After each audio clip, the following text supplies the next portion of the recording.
Howdy and welcome to the show. Cooper's Code examines a legal issue and hits the highlights so we all achieve the best results for our clients. I'm Miles Cooper, and with today's guest, Kent Klaudt, we will be discussing embracing and using change, fighting smarter rather than harder, and facing our fears. In short, ways to be a Jedi lawyer. Before we get into today's topic, a few words about Cooper's LLP. We at Cooper's are committed to thought leadership, developing the best talent, and honing skills through learning, practice, trial, and the relentless pursuit of justice for consumers. With lawyers licensed in California, Oregon, and Washington, we're available for free strategic consultation on cases and accept referrals and trial co-counsel opportunities. For more information, visit our website at coopers.law or email us at podcast@coopers.law. Well, Ken, welcome to the show. Thank you. Thanks for having me. So today we're talking a little bit about Jedi and how their experience and their approach can illuminate our approach in the law. Do you have any experience with Star Wars? I do. I'm a big fan of Star Wars. I have been since probably age 10. I was not allowed to see the original movie in 1977 because I was 9 and my parents thought it was too scary. So I had to wait till I was 10 and it had come back to the movie theater. But since age 10, for sure. How do you incorporate any of those concepts that the Jedi use into your law practice? Broad topic, but a point from which to discuss. Yeah, my understanding of the Jedi mythos or Jedi philosophy is that it's like sort of a mashup of various strands of Buddhism, Taoism, maybe even Christianity or medieval chivalry or Zoroastrianism, and where one begins and the other ends, I don't know, but I think it's an interesting lens through which to look at not only how we live our lives, how we do our jobs, but how we think about some of the larger issues of life and death and the universe.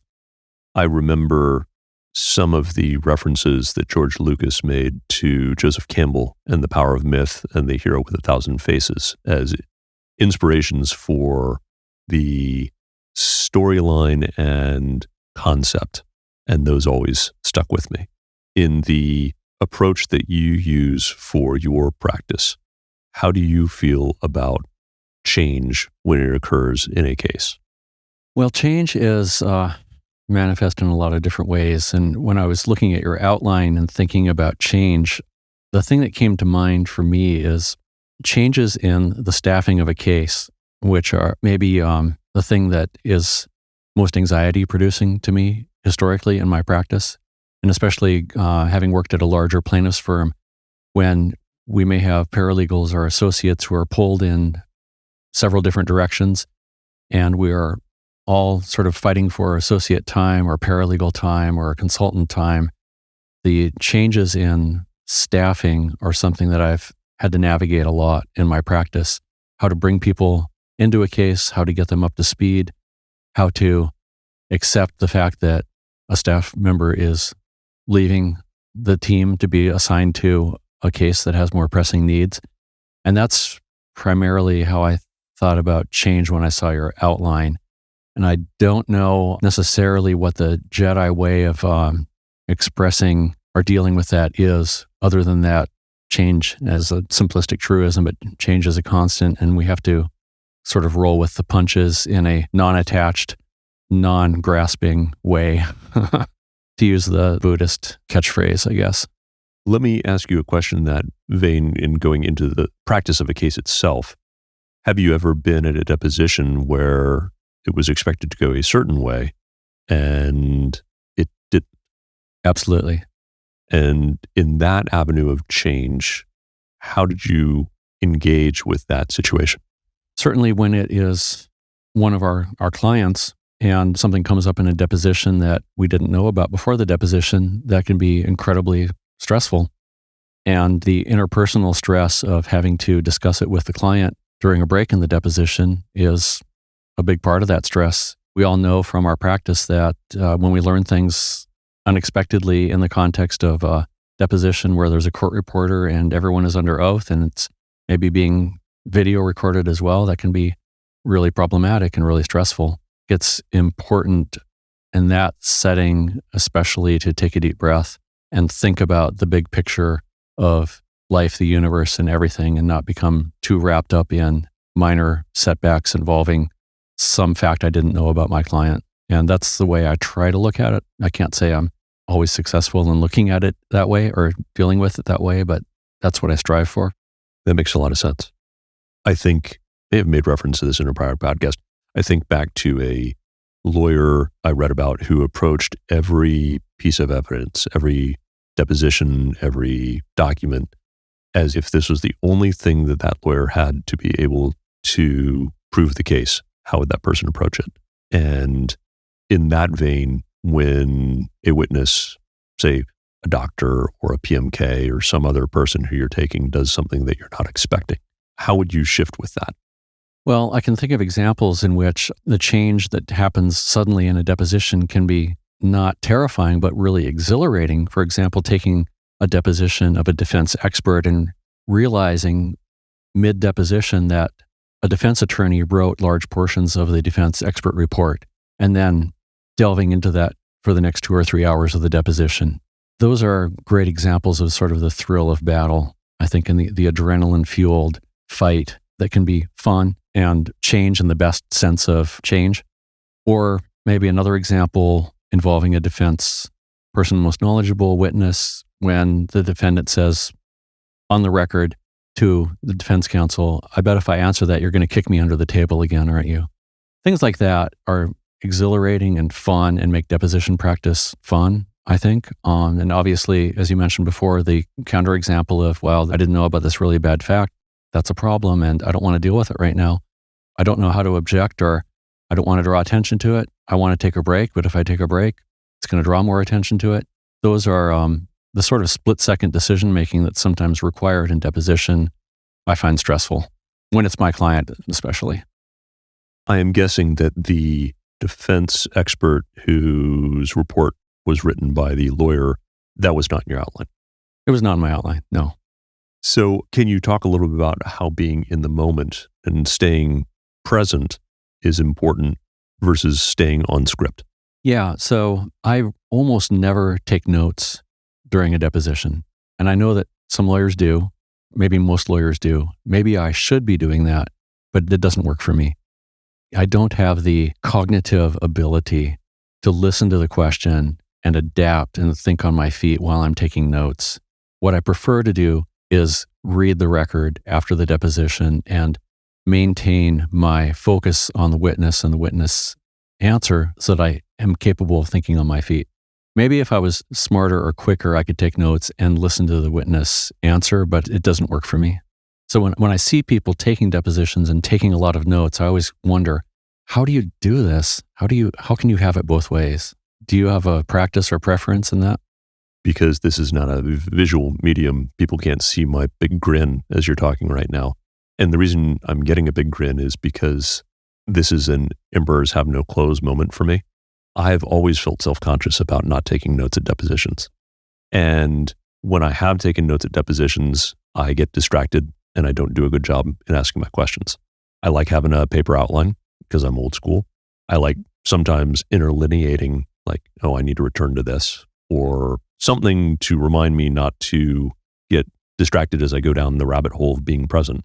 Mm-hmm. But the idea of taking notes has always resonated in my mind. There's a professional taking notes here. This professional is putting down every single word that's being said in the room. And oftentimes there's a video of it too. What are my notes going to add to this other than follow up on this, do discovery on that? I might make a note to trigger myself to do something, but simultaneous notes from a deposition, I completely agree with you. And yet I've always felt bad about not doing it. Really interesting. Yeah. Yeah. No, 100%. Absolutely. I totally get that. I don't understand how people do it and maintain their presence. And I know some people can. I'm not one of them. I'll go back and read the transcript and mine the transcript for discovery items that I need to follow up on or initiate, but I like to listen to the answer. Well, and speaking in a very candid way, you strike me as somebody who focuses on being in the moment and being present, which I think for a lot of us is a challenge. I think so, yeah. Switching gears a little bit to the concept of fighting smarter and not harder. And here, when I'm thinking of this as a concept with Jedi, you oftentimes see a single Jedi taking on many, many people. And if you engage in battle with each one of them, you're going to get exhausted. Are there ways that you have found to be, and I'm not completing my thought, but oftentimes it is a plaintiff's lawyer or a small, scrappy firm up against a large opposition.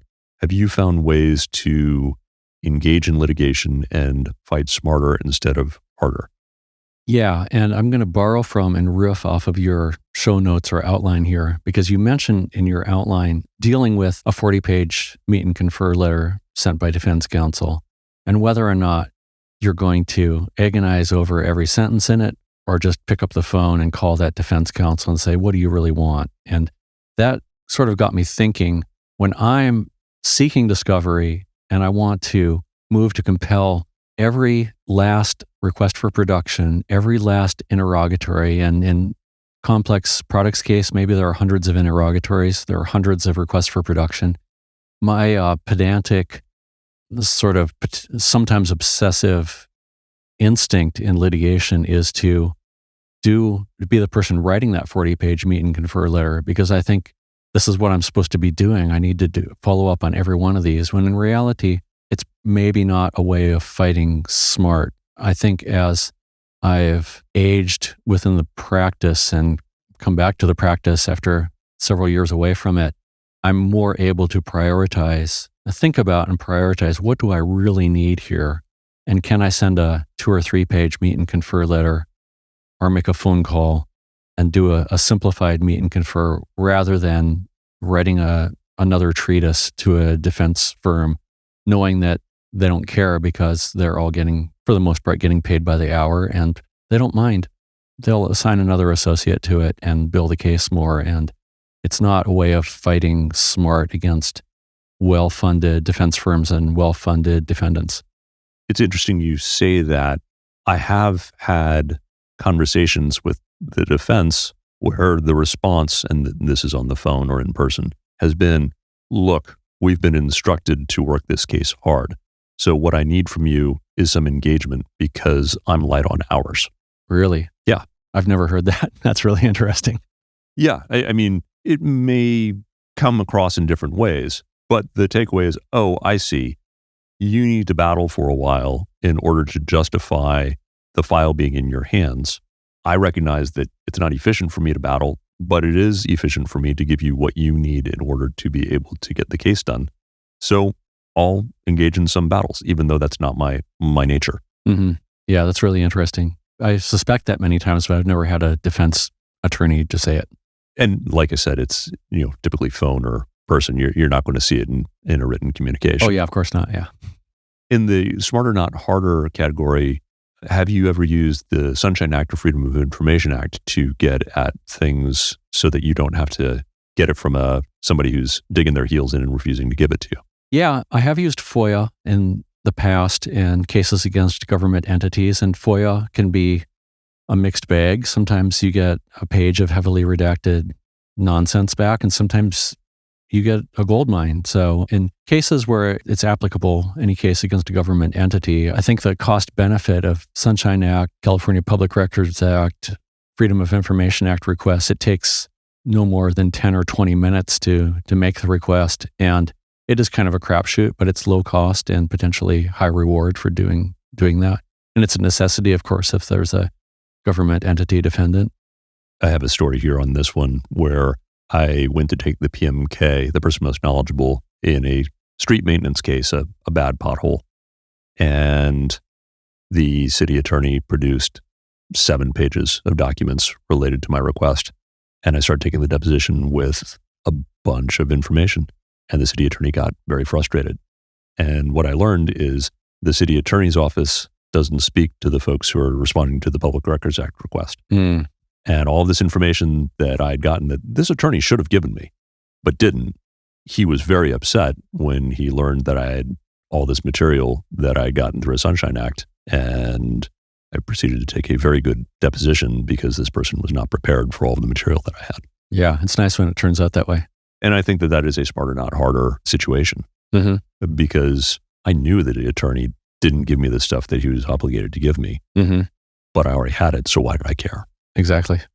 The other thing I was thinking about in Smarter, Not Harder is just how fortunate we are to live in the technological era that we live in which I can prosecute a complex products case, and instead of the defendant document dumping thousands or tens of thousands or maybe even hundreds of thousands of pages of documents in bankers' boxes in the old school way in the pre-internet era, I can get that stuff and I can really easily keyword search it.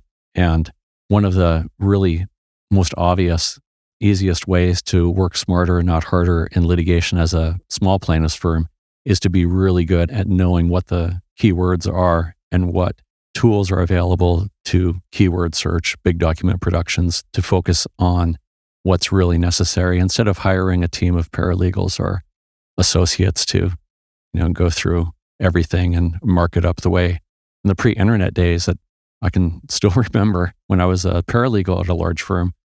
We went through the documents and took notes on them and flagged what we thought was privileged and flagged what we thought was hot and then are not hot. And the associate would review it. And there were just the number of hours that go into that kind of thing. So I think document review is an area in which technology really benefits us as plaintiffs' attorneys. I think that's a good add-on in terms of fighting smarter, not harder, making sure one masters technology. I think we would be remiss if we overlooked a reference to AI at this point. Mm-hmm. And I have yet to really dig into how it's going to impact the legal profession. Mm-hmm. I know that people are worried about the development of AI and how fast it is moving and that it will eliminate jobs. Mm-hmm. I think the takeaway that I've had from my limited interaction is it may reduce the number of people needed to do the same amount of work. Mm-hmm.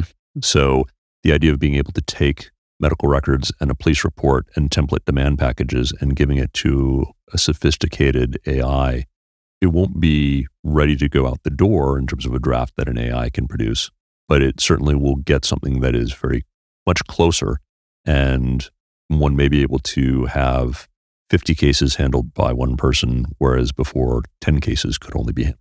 Yeah, it's really interesting. You probably know more about this than I do, but I will say I have a litigator friend who participated in some kind of trial or pilot program involving AI-assisted legal research. I don't know if it was Lexis or Thomson Reuters or someone else, but he tried it out and it wrote a research memo for him in 15 seconds. And it was not bad. It was a starting point for him to flesh it out and create something that it was a huge time saver, basically. So I don't know. Have you tried any of those pilot programs for AI-assisted research? I haven't done anything with the AI-assisted research. I have played around with the idea of uploading past columns that I've written to AI to then see if it can, in essence, ape my style for production. Oh, interesting. Yeah. Was that successful? It does a decent job. But bring it back home in terms of the fighting smarter, not harder, and also reducing fears. In the world that you're talking about, the document review, 80,000 pages of documents in a warehouse with people flipping through it, it was a huge hour work generator. Mm-hmm. And I think a lot of people back then were probably fearful. I'm going to lose my job. I won't be needed in the same way to do document review now that there's all this optical character recognition and digitization of documents. Mm-hmm. And I think what we've seen is there's still a requirement for people. It's just shifted in terms of what they do. Mm-hmm. And so with the AI piece, instead of the sky is falling, the idea of, okay, we will now be able to do more with less, and we'll be able to shift the way people work. And I think it'll all be fine. Yeah, absolutely. Yeah. I've played around with ChatGPT a little bit just for the fun of it. And I think I asked it to write a romantic comedy based on the Cthulhu mythos. What I got back convinced me that we're not anywhere near a Skynet moment. I think it's a long ways from achieving sentience. And for those young people out there, Skynet is a reference to Terminator 2 with our former governor, Arnold Schwarzenegger. You can look it up. I think this is a good segue, though, into the concept of knowing one's fear and being able to face it.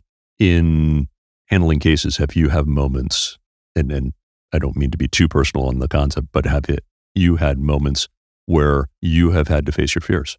Oh, absolutely. One of the most salient fears for me in the context of handling mass tort cases involving typically dozens of different plaintiffs in living in different jurisdictions is, did I miss a statute of limitations? I have clients in 20, 30 different states with different statutes and potentially even different causes of action. Did I calculate the statutes of limitation correctly in every one of these states, or did my co-counsel do it? And can I rely on my co-counsel to tell me what it is? And just I don't know why that's particularly salient for me. I think it's because blowing a statute is such a high consequence event as a plaintiff's lawyer. That is something that is a source of great fear historically. And just thinking, what is the statute of limitations on breach of express warranty in Mississippi the same as it is in California? Did I spend enough time researching it and understanding it? Or did I get, the 5-second answer from the attorney co-counsel there, and is that correct? And just, it's easy to agonize over things like that sometimes. Did you allow your fear to paralyze you? No, but it is the kind of thing that I would worry about. Yeah, I think that's one of them. I can talk about non-litigation fear. On a personal level, I had a lot of anxiety about being a guest on your podcast.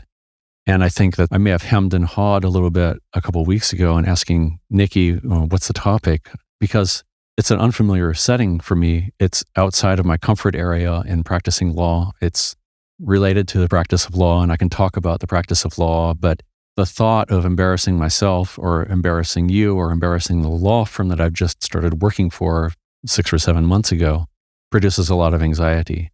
It's different. And I was talking to my girlfriend about this a couple nights ago. I remember telling her I would rather walk into an expert deposition, whether it's my expert or a defense expert, unprepared, knowing almost nothing about the case, and knowing that I can take this deposition because I've been doing this for 20 some years. That is much less anxiety producing than the thought of coming on this podcast, which seems bizarre because this is not an attorney-client situation involving the outcome of a case. So it doesn't add up mentally. The source of the anxiety or the source of the fear doesn't really add up, but it is what it is, and it's reality. So, and my way of dealing with the fear or anxiety of being a podcast guest is to voluminously research the topic. So I ended up going down a rabbit hole of fan-made Jedi ethos, Jedi code, reading all about what is the basis of the Jedi code, what does it mean, so that I wouldn't be blindsided by a question about the Jedi ethos, which seems marginally insane to go down a rabbit hole to be that prepared. But we all have our individualized anxiety-producing events. But expert witness deposition on a case I know almost nothing about, yeah, I can do that. I could do that tomorrow. I'll read about the case for a couple hours. I know what to do. It'll be fine. Which seems perverse and backwards, but that's the thing that struck me about the unpredictability of fear sometimes and how individualized it can be. I think you've done something just beautifully right now by bringing that forward. And the reason I say that is in terms of knowing one's fear and facing it, sometimes facing it is the articulation and letting people know what might be holding you back. I would have had no idea about your anxiety on coming on the show because of your way of handling questions and just the natural way that you've approached the conversation. You don't show that at all. And I wonder to what extent the ability to articulate it on air and say, this is how I'm feeling is a way of helping to disseminate and reduce the fear. Yeah, absolutely. And I got in that state of mind by reading your summary of your fears related to jury selection in the outline. And that got me thinking on this track of what am I afraid of? How do I talk about it? Does it matter if I talk about it? What dissolves the fear? So your story or your experience with jury selection and the fear that can produce got me thinking in those lines, I think. And I think that piece, and to shed light on it, jury selection, I don't tend to have a lot of fear until I am in the moment, meaning the lead up to things, I'm getting organized. I tend not to stress all that much. But when I was a rower, when you're locked into the starting block, that was the moment that my heart palpitation happened. When we're picking a jury, when the judge says, Mr. Cooper, would you like to question the jury? That's when I get stressed. And the technique I learned for that was through the Jerry Spence Trial Lawyers College. It's this idea that you don't fight your emotions. You embrace them and sometimes articulate them. And so as I worked at a panel, one of the suggestions was, well, this has always been fear-inducing for me. Tell the jury. I'm getting up right now and I am terrified. And I'm telling you that because this is not my natural state. I like putting on the show. I like working with my client. But the idea of asking 75 people questions is terrifying for me. And I share that with you because I know that for some of you, this is also terrifying. Yeah. And in doing that, it allowed me to reduce my fears. I now love jury selection. It's my favorite part of the case. But a part of it is by embracing that fear. Well, that makes perfect sense. And your approach to it is not only good for you as a human being and good for you and your enjoyment of the trial, but it's also probably great for the case because the jury wants to know that they're dealing with human beings. And I think and the caveat here is I have very little trial experience, but I know enough to know that from various focus groups and limited involvement in jury selection and having been in voir dire as a potential juror myself, I know they want to know that you're not in litigation persona with a mask on from start to finish. They want to have a relationship with a human being. And that seems like really your approach to jury selection and facing your fear seems very spot on. Well, and I think that wearing that mask is draining. Yeah. And being able to set it down and be a human and not feel like you are putting on a persona is so freeing that when that moment occurs, your chances of being able to engage with that jury in a way where they get it goes up dramatically. Absolutely. And I'd expand that into kind of across the boards. Being candid, being direct is far easier than wearing the mask. Absolutely. But far more terrifying. Yeah, it is. At least initially. Because I have a really, as you've noticed, really well-cultivated litigation persona that I can turn on or off at deposition or networking events, which I typically dread because I'm on the introvert spectrum and I typically dread that kind of thing. So I do definitely have a persona for dealing with sort of networking situations or various things that happen in the practice of law. And it's interesting to move in and out of it and see how it affects our mental health and well-being and enjoyment of the practice. I have an approach as well as far as the networking side, and that is having a partner like Marianne. Being able to go into an event with somebody who is just so engaging is far easier than doing it myself. It's funny, we were friends for years before we were a couple, and she was somebody who I would go to events with because I knew if I went into a room with her, I wouldn't have to talk. So talk on the concept of a practice, not perfection, in the area of the law. I think in terms of case selection, there's always something to be learned, and you're never in a perfect state of knowing all of the factors that you have to consider in deciding whether or not to accept a new case. To me, it's always been an area where I feel like I can learn something and know that I'm not perfect and still know that I'm doing a good job by applying all of my experience as a human being and my knowledge about the law and the legal system to talking with a potential client about pros and cons of the case and learning to understand what the client's goals are. That's one area that I consider to be definitely practice and not perfection. I can't think of anything in my experience as a lawyer that I would say I have perfected. I don't know that anyone can make that claim. I know that there are people who are very good at specific areas of the practice. Perfection is a pretty elusive target in litigation, I think. I agree with you. And I think that anyone who believes that they've become perfect is someone who is going to learn a tough lesson in short order. And I think that the problem that a lot of people who get drawn to the law are perfectionists.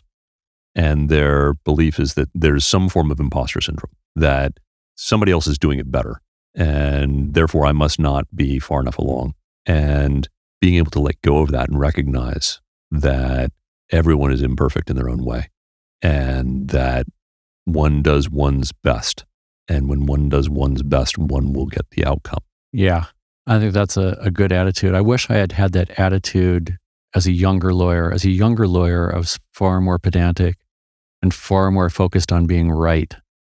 And I think fortunately with age, I've succeeded in recognizing and shedding, not all of it, but shedding a lot of that ideology or that mindset. And I guess they say good judgment comes from experience and experience comes from bad judgment.